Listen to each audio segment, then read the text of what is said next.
All right, today we're going to shrink way down to the microscopic level. We're going to tackle a question that sounds simple but is actually surprisingly tricky. How in the world do you measure something you can't even see, especially when it's not a nice, simple shape? Let's get into it. So let me ask you something. What's the hidden connection between the creamy, melt-in-your-mouth feel of fine chocolate, the perfect, flawless finish on a new car, and the medicine in an inhaler that helps you breathe easier? You'd think they have nothing in common, right? But they all share one crucial secret ingredient. And the answer is particles. Tiny, invisible particles. The size and shape of these little guys are absolutely critical. I mean, they control just about everything, from how our food tastes and feels, to how strong our buildings are, and even how well our medicine works. Getting the size just right isn't just important, it's everything. But you know, that brings up a really big problem that scientists have to deal with. When a particle isn't a perfect little sphere, what does size even mean? In an ideal world, yeah, every particle would be a perfect little ball. Measuring its size would be easy. It's just its diameter, a single, reliable number. But we don't live in an ideal world, do we? Real-world particles are much more like this speck of dust here. They're lumpy, they're irregular.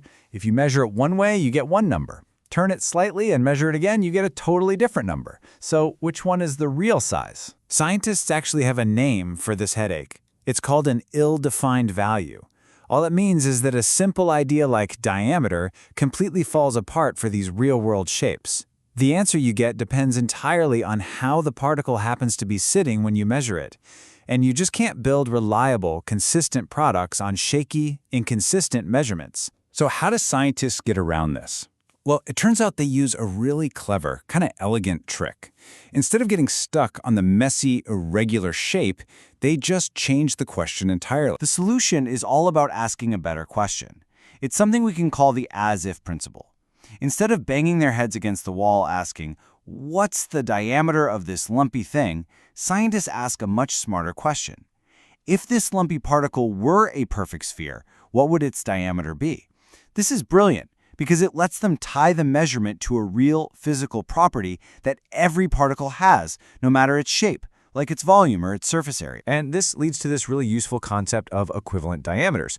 So for example, you can figure out a particle's total volume, and then you just calculate the diameter of a perfect sphere that has that exact same volume. Bam! That's its volume equivalent diameter. That's super important for things like figuring out how powders will pack together.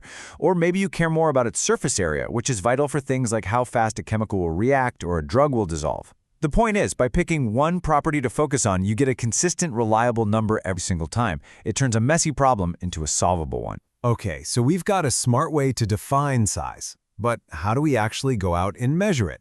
Well, that's where the scientist toolkit comes in. First, let's just try to wrap our heads around the scale we're playing with here. It's a massive range.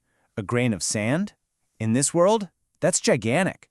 A grain of pollen is much smaller. And a tiny particle of smoke? That's way down in the truly microscopic realm. You're obviously going to need different tools for different jobs. For the bigger guys on the block, say anything larger than about 40 micrometers, we can use a method that's actually pretty intuitive. Sieving. Seriously, just picture the world's most sophisticated, high-tech set of pasta strainers. You stack these sieves, each with a finer mesh than the one above it, pour your powder in, and give it a good shake. Where the particles get stuck tells you how big they are. Simple, right?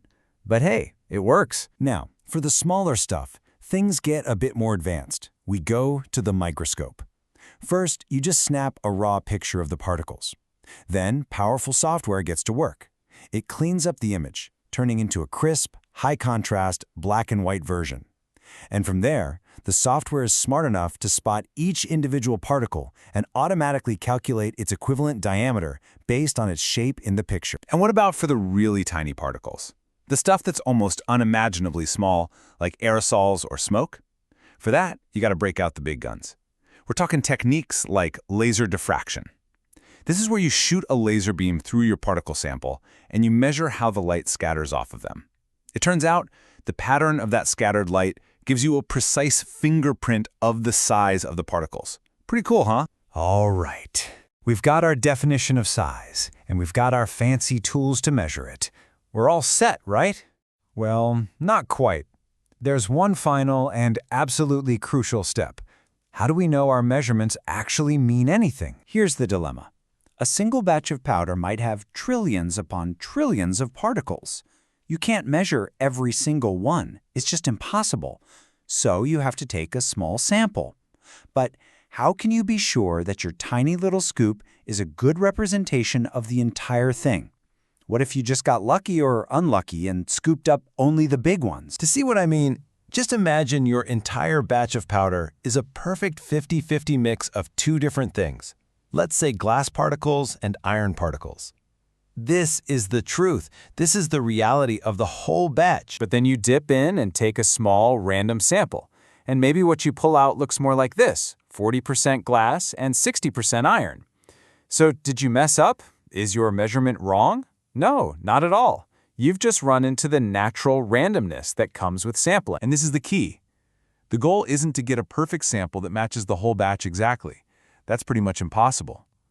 The real goal is to use the power of statistics to understand that randomness and to figure out how confident you can be in your results. And this is where amazing statistical tools like the student's t-test come to the rescue. A table like this gives a scientist a special confidence factor based on how many samples they took. So let's say they measured 60 particles. They can take that factor, 2.000, plug it into a formula, and it gives them a very precise range. They can then say, with 95% confidence, that the true average size for the entire batch is somewhere in that range. It's not about being perfect. It's about being statistically sure of yourself. So let's bring this all home. After this whole journey from lumpy shapes to lasers and statistics, what's the big takeaway from all this? Well, first, particle size is this hidden property that is absolutely essential to so many products we use every day. Second, since real particles are all weirdly shaped, we get around that by using the clever idea of equivalent diameters. Third, scientists have a whole range of tools to get the job done, from simple shakers to high-tech lasers. And finally, and maybe most importantly, statistics is the magic ingredient that gives us the confidence to say our small sample tells the true story of the whole batch. So the next time you enjoy a really smooth piece of chocolate or you admire a perfectly painted car, you'll know that it's all thanks to the incredible science of characterizing these tiny, invisible particles. You know, it really makes you think. Our world is built on all these unseen forces and properties. What other invisible things are shaping your reality right at this very moment?